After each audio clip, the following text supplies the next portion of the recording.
ಬೀದರ್ನಲ್ಲಿ ಈಗ ಶಾಪಿಂಗ್ ಇನ್ನಷ್ಟು ಸ್ಮಾರ್ಟ್ ಯಾಕೆಂದ್ರೆ ಬಂದಿದೆ ರಿಲಯನ್ಸ್ ಡಿಜಿಟಲ್ನ ಹೊಸ second branch. TV, fridge, washing machine, mobile, laptop ಸೇರಿದಂತೆ ಎಲ್ಲ ಹೊಸ ಟೆಕ್ನಾಲಜಿ ಉತ್ಪನ್ನಗಳು ಈಗ ಒಂದೇ ಜಾಗದಲ್ಲಿ ಲಭ್ಯ. ಗ್ರ್ಯಾಂಡ್ ಓಪನಿಂಗ್ ಆಫರ್ ಈಗ ಜೋರಾಗಿದೆ. ಆಯ್ಕೆ ಮಾಡಿದ ಪ್ರಾಡಕ್ಟ್ಗಳ ಮೇಲೆ 26,000 ತನಕ ಇನ್ಸ್ಟೆಂಟ್ ಡಿಸ್ಕೌಂಟ್ ಪಡೆಯಿರಿ. ಸುಲಭ ಫೈನಾನ್ಸ್ ಸೌಲಭ್ಯ, ವೇಗವಾದ ಡೆಲಿವರಿ ಮತ್ತು ಇನ್ಸ್ಟಾಲೇಷನ್, ದೊಡ್ಡ ದೊಡ್ಡ ಬ್ರ್ಯಾಂಡ್ಗಳ ಅತ್ಯುತ್ತಮ ಕಲೆಕ್ಷನ್. ಹಾಗಾದ್ರೆ ಇನ್ನೇಕೆ ತಡ? ಇವತ್ತೇ ಭೇಟಿ ನೀಡಿ ರಿಲಯನ್ಸ್ ಡಿಜಿಟಲ್, ಗುಂಪಾ ಮೇನ್ ರೋಡ್, ಮೈಲೂರು ಕ್ರಾಸ್ ಹತ್ತಿರ, ಬೀದರ್. ಹೆಚ್ಚಿನ ಮಾಹಿತಿಗಾಗಿ ಸ್ಕ್ರೀನ್ ಮೇಲೆ ಕಾಣಿಸುತ್ತಿರುವ ಸಂಖ್ಯೆಗೆ ಕರೆ ಮಾಡಿ.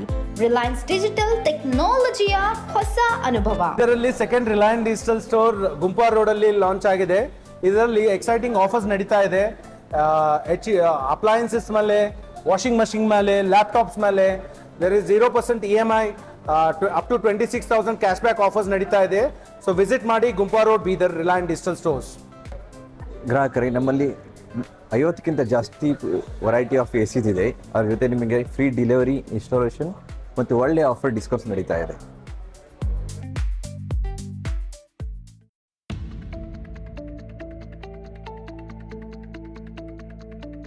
ನಮಸ್ಕಾರ ವೀಕ್ಷಕರೇ, ಶಿಷ್ಯ ನ್ಯೂಸ್ಗೆ ಸ್ವಾಗತ. ನಾನು ನಿಮ್ಮ ಪವನ್ ಕುಮಾರ್. ಇಂದಿನ ಮುಖ್ಯಾಂಶಗಳು: ವಿದ್ಯುತ್ ಶಾರ್ಟ್ ಸರ್ಕ್ಯೂಟ್, ಮೋಟಾರ್ ಬೈಕ್ಗಳು ಸೇರಿದಂತೆ ಅಂಗಡಿಗಳು ಸುಟ್ಟು ಭಸ್ಮ, ಲಕ್ಷಾಂತರ ರೂಪಾಯಿ ವಸ್ತುಗಳು ಹಾನಿ. ಸಾರಿಗೆ ಸಂಸ್ಥೆ ಬಸ್ ಬೈಕ್ ಮುಖಾಮುಖಿ ಡಿಕ್ಕಿ, ಸ್ಥಳದಲ್ಲಿ ಇಬ್ಬರ ದುರ್ಮರಣ. ಮೇ 13ಕ್ಕೆ ಬೀದರ್ನಲ್ಲಿ ಕರ್ನಾಟಕ ಸ್ವಾಭಿಮಾನ ನಡಿಗೆ, ವೀಣಾ ಎಸ್. ಮಹಾನಗರ ಪಾಲಿಕೆ ಕಾನೂನು ಬಾಹಿರ ಡಿಜಿಟಲ್ ಮೊಟೇಶನ್ ಖಾತೆ ತನಿಖೆಗೆ ಒತ್ತಾಯ. ಬೀದರ್ ತಾಲೂಕಿನ ಬೆನಕಳ್ಳಿ ಗ್ರಾಮದಲ್ಲಿ ವಿದ್ಯುತ್ ಶಾರ್ಟ್ ಸರ್ಕ್ಯೂಟ್ನಿಂದಾಗಿ ಮೋಟಾರ್ ಬೈಕ್ಗಳು ಸೇರಿದಂತೆ 3-4 ಅಂಗಡಿಗಳು ಸುಟ್ಟು ಭಸ್ಮವಾದ ಘಟನೆಯು ಸೋಮವಾರ ನಡೆದಿದೆ. ವಿದ್ಯುತ್ ಶಾರ್ಟ್ ಸರ್ಕ್ಯೂಟ್ನಿಂದಾಗಿ ಶ್ರೀನಿವಾಸ್ ತಂದೆ ಗಣಪತಿ ಅವರಿಗೆ ಸೇರಿದ ಒಂದು ಕಿರಾಣಿ ಅಂಗಡಿ, ಜನರಲ್ ಸ್ಟೋರ್ ಮತ್ತು ಶುದ್ಧ ಕುಡಿಯುವ ನೀರಿನ ವಿತರಣೆ ಘಟಕ ಸೇರಿದಂತೆ 5 ಮೋಟಾರ್ ಬೈಕ್ಗಳು ಸುಟ್ಟು ಕರಕಲಾಗಿ ಲಕ್ಷಾಂತರ ರೂಪಾಯಿ ನಷ್ಟವಾಗಿದೆ. ಅಗ್ನಿಶಾಮಕ ದಳ ಸಿಬ್ಬಂದಿಗಳು ಸ್ಥಳಕ್ಕೆ ಆಗಮಿಸಿ ಬೆಂಕಿ ಹತ್ತಿ ಉರಿಯುತ್ತಿದ್ದ ಅಂಗಡಿಗಳನ್ನು ನಂದಿಸಿದರು. ಘಟನೆಯ ಮಾಹಿತಿ ಪಡೆದ ಕ್ಷೇತ್ರದ ಶಾಸಕರು ಆದ ಪೌರಾಡಳಿತ ಸಚಿವ ಸ್ಥಳಕ್ಕೆ ಭೇಟಿ ನೀಡಿ ಪರಿಶೀಲನೆ ನಡೆಸಿ ತಮ್ಮ ಅಧಿಕಾರದ ಮಿತಿಯಲ್ಲಿ ಬಂದರೆ ಹಾನಿಯಾದ ನಷ್ಟವನ್ನು ಭರಿಸಲು ಸರ್ಕಾರದಿಂದ ಪರಿಹಾರ ಒದಗಿಸಲು ಪ್ರಾಮಾಣಿಕ ಪ್ರಯತ್ನ ಮಾಡುವುದಾಗಿ ಎಂದು ಭರವಸೆ ನೀಡಿದ್ದಾರೆ. ಇದೇ ಹಾನಿಗೊಳಗಾದ ಅಂಗಡಿ ಮಾಲೀಕರು ಮಾತನಾಡಿ, ಮೋಟಾರ್ ಬೈಕ್ ಖಾಸಗಿ ಹಣಕಾಸುಗಳಿಂದ ಸಾಲ ಪಡೆಯಲಾಗಿತ್ತು. ಅಂಗಡಿಗಳ ಮೇಲೆ ನಮ್ಮ ಪರಿವಾರದ ಅವಲಂಬಿತವಾಗಿದ್ದು ಎಲ್ಲವೂ ಕಳೆದುಕೊಂಡು ಅನಾಥರಾಗಿರುವ ಬಡಪಾಯಿಗೆ ಸರ್ಕಾರದಿಂದ ಪರಿಹಾರ ನೀಡುವಂತೆ ಸಚಿವರಿಗೆ ಮನವಿ ಮಾಡಿದರು.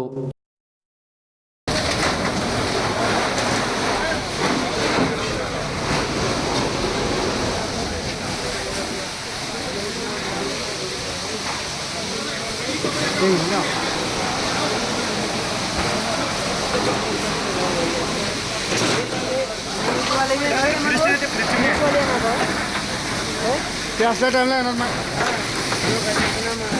गाणं व्हायच्या टाइमला येतात.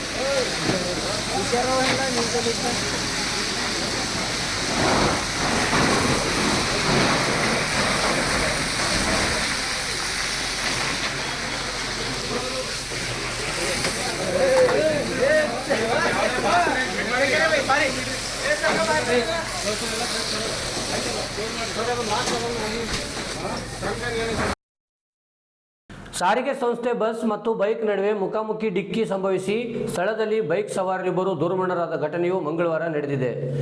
ಬೀದರ್ ಸಮೀಪದ ತೆಲಂಗಾಣ ಹಾಗೂ ಕರ್ನಾಟಕ ಗಡಿ ನಡುವೆ ಈ ದುರಂತ ನಡೆದಿದ್ದು, ಬೀದರ್ ತಾಲೂಕಿನ ಬಂಗ್ಲಾ ಮರ್ಜಾಪುರ ಗ್ರಾಮದ 54 ವರ್ಷದ ನರಸಿಂಹಲು, 22 ವರ್ಷದ ಅರುಣ್ ಮೃತಪಟ್ಟ ಸವಾರರು.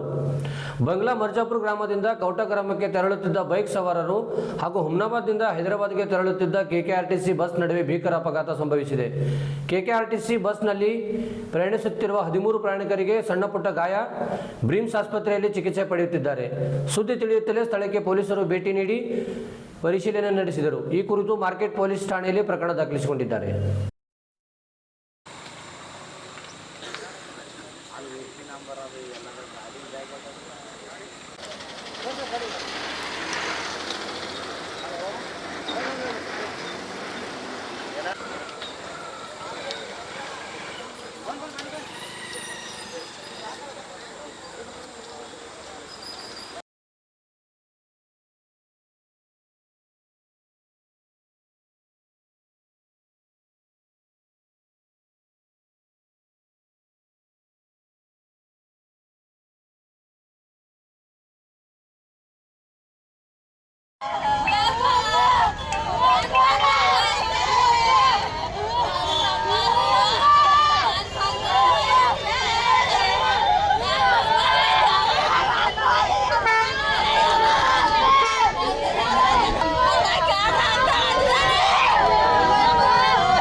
ನಾಗರಿಕತ್ವ ಮತ್ತು ಲೈಂಗಿಕ ಅಲ್ಪಸಂಖ್ಯಾತರ ಹಕ್ಕುಗಳ ರಕ್ಷಣೆ, ಸ್ವಗುರುತಿನ ಗೌರವ ಹಾಗೂ ಸಂವಿಧಾನಾತ್ಮಕ ಹಕ್ಕುಗಳ ಪರವಾಗಿ ಕರ್ನಾಟಕ ಸ್ವಾಭಿಮಾನ ನಡಿಗೆ 2026 ಕಾರ್ಯಕ್ರಮವು ಮೇ 13ರಂದು ಬುಧವಾರ ಬೀದರ್ನಲ್ಲಿ ನಡೆಯಲಿದೆ ಎಂದು ಸಂಗಮ ಸಂಸ್ಥೆಯ ವಲಯ ಸಂಯೋಜಕಿ ವೀಣಾ ಎಸ್ ತಿಳಿಸಿದರು.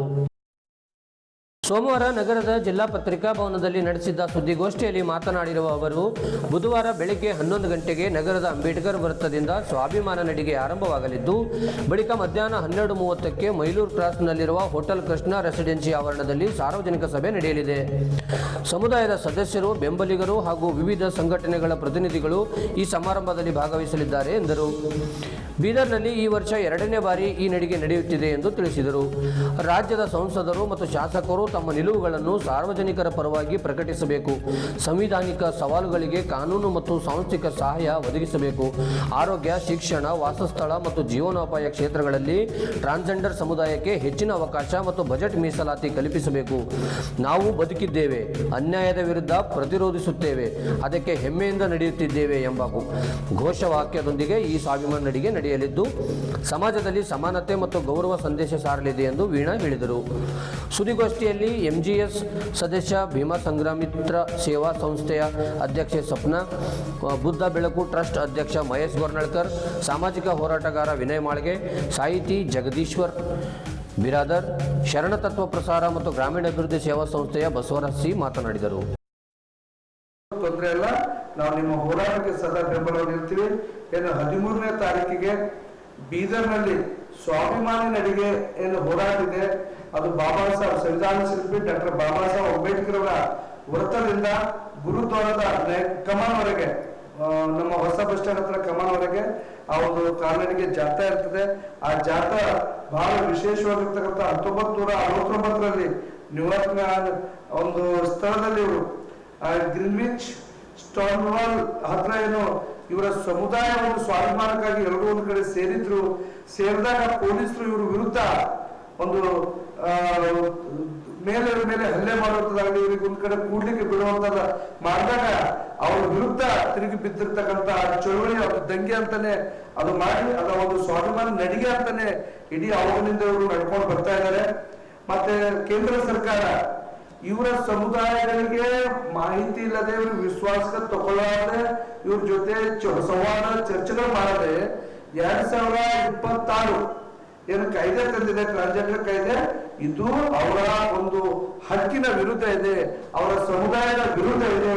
ಏನಾದರೂ ಮರೆಯಾಗಿದ್ರೆ ಕೇಂದ್ರ ಸರ್ಕಾರ ಇವ್ರ ಜೊತೆಲಿ ಕೂಡಿ, ಇವ್ರ ಜೊತೆಲಿ ಕುಂತು ಜೊತೆಲಿ ಚರ್ಚೆ ಮಾಡಿ, ಇವ್ರ ನೋವೇನು, ಇವ್ರ ನಲಿವೇನು, ಇವ್ರ ಕಷ್ಟ ಏನು, ಇವ್ರ ದುಃಖ ಏನು, ಇವ್ರ ಸುಖ ಏನು ಕೇಳಿ ಇವ್ರಿಗೆ ಯಾವ ರೀತಿ ಇವರಿಗೆ ಸಪೋರ್ಟಿವ್ ಆಗಿ ನಿಲ್ಬೇಕು. ಕೇಂದ್ರ ಸರ್ಕಾರಗಳು ಯಾವುದೇ ಸರ್ಕಾರ ಆಗಲಿ, ನಾವಿಲ್ಲಿ ಅಣ್ಣ ತಮ್ಮದು ಜಗಳ ದಾಯಾದಿಗಳಾಗಬಹುದು, ಆದ್ರೆ ಸರ್ಕಾರಗಳು ಎಲ್ಲರಿಗೆ ಒಂದು ತಾಯಿ ತಂದೆ ಸ್ಥಾನದಲ್ಲಿ ಇರಬೇಕು. ಆದ್ರೆ ಒಂದ್ ಕಣ್ಣಿಗೆ ಸುಣ್ಣ, ಒಂದ್ ಕಣ್ಣಿಗೆ ಬೆಣ್ಣೆ ಹಚ್ಚುವಂತ ಕೆಲಸ ಇವತ್ತು ಕೇಂದ್ರ ಸರ್ಕಾರ ಮಾಡ್ತಾ ಇದೆ. ಹಂಗಾಗಿ ನಾವು ರಾಜ್ಯ ಸರ್ಕಾರ, ಕಾಂಗ್ರೆಸ್ನ ಸಿದ್ದರಾಮಯ್ಯ ಸಾಹೇಬರ ಸರ್ಕಾರಕ್ಕೆ ಮನವಿ ಮಾಡ್ಕೊತೀವಿ, ಕೇಂದ್ರ ಸರ್ಕಾರ ಕಾಯ್ದೆ ತಂದೆ, ಆ ಕಾಯ್ದೆ ಕರ್ನಾಟಕದಲ್ಲಿ ಯಾವುದೇ ಕಾರಣಕ್ಕೂ ಅನುಷ್ಠಾನ ಮಾಡಬಾರ್ದು ಅಂತ ಹೇಳಿ ಕೂಡ ನಾನು ಬುದ್ಧ ಬೆಳಕು ಟ್ರಸ್ಟ್ ವತಿಯಿಂದ ಒತ್ತಾಯ ಮಾಡ್ತೇನೆ. ಈ ಒಂದು ರಾಷ್ಟ್ರಪತಿ ಸಾಹೇಬರು ಅಂಕಿತ ಹಾಕಿದಾರಲ್ಲ, ಇವರ ಏನು ಸೊಸೈಟಿಗಳಿದೆ, ಇವರು ಸಮುದಾಯಗಳ ಲೀಡರ್ಸ್ಗಳ ಜೊತೆಗೆ ಕೇಂದ್ರದಲ್ಲಾಗಲಿ, ದೆಹಲಿಯಲ್ಲಾಗಲಿ, ಆಯಾ ರಾಜ್ಯದಲ್ಲಾಗಲಿ ಸಭೆ ಮಾಡಿ ಏನೆಲ್ಲ ಬೇಕು ಅನ್ನೋದ್ರ ಬಗ್ಗೆ ಇವ್ರಿಗೆ ಚರ್ಚೆ ಮಾಡಿ ಕಾಯ್ದೆ ತರಬೇಕಾಗಿತ್ತು. ಇವರ ವಿರುದ್ಧವಾಗಿ ನೋಡ್ರಿ ಬೇರೆ ಯಾರಾದ್ರೂ ಇವ್ರ ಸಮುದಾಯದ ಈ ಮೊದಲಿದ್ದ ಬೀದರ್ ನಗರಸಭೆಯು ಇದೀಗ ಮಹಾನಗರ ಪಾಲಿಕೆ ಆದ ಬಳಿಕ ಬಹಳ ಉತ್ತಮವಾಯಿತು ಎಂದು ಸಾರ್ವಜನಿಕರು ಅಂದುಕೊಂಡಿದ್ದರು.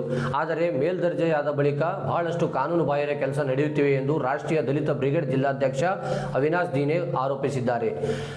ಇಲ್ಲಿಯ ಅಧಿಕಾರಿಗಳು ಹಣ ಗಳಿಕೆ ತಮ್ಮ ದಂಧೆಯಾಗಿಸಿಕೊಂಡು ಯಾರು ಹಣ ಕೊಡುತ್ತಾರೆ, ದಲ್ಲಾಳಿಗಳ ಮುಖಾಂತರ ಹೋಗುತ್ತಾರೆ, ಅಂಥವರ ಕೆಲಸ ಮಾತ್ರ ಆಗುತ್ತಿವೆ.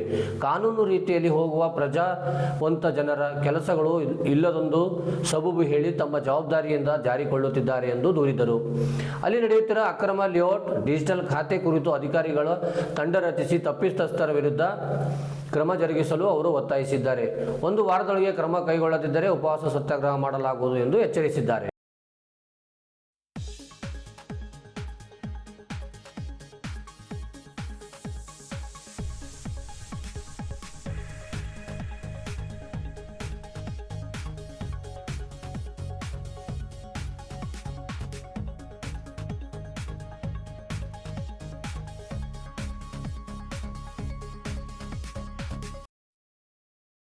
ಇಲ್ಲಿವರೆಗೆ ಸುದ್ದಿ ಕೊಟ್ಟಿದ್ದು ನಾನು ಪವನ್ ಕುಮಾರ್. ಮುಂದಿನ ಸುದ್ದಿಗಳೊಂದಿಗೆ ಮತ್ತೆ ಭೇಟಿಯಾಗೋಣ. ವಂದನೆಗಳು.